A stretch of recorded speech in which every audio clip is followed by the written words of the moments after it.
تستسلم، فكر ليش أنت تماسكت طول الفترة اللي راحت.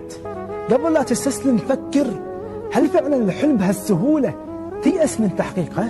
قبل لا تستسلم فكر سنوات كثيرة مضت وانت تسعى وتجتهد، والحين يمكن يكون آخر المطاف ترفع الراية البيضاء.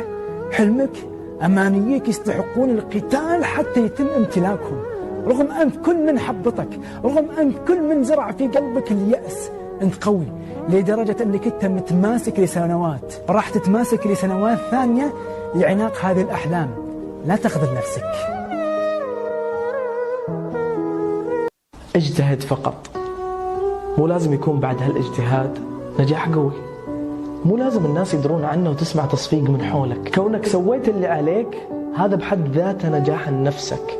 كونك حاولت هذا الحالة نجاح. كونك سهرت الليل وقاومت النوم والتعب وبديت العمل والعلم هذا برضو نجاح. أحيانا النتائج مو أهم من كمية العمل والتعب، لأن التعب والاجتهاد راح يخلق منك شخص يملك خبرة في هذا العالم، والخبرة راح تخليك تقدر تعيش. لا تصنع النجاح أولا، بالأول أصنع نفسك بالشكل اللي يناسب النجاح، واجتهد فقط.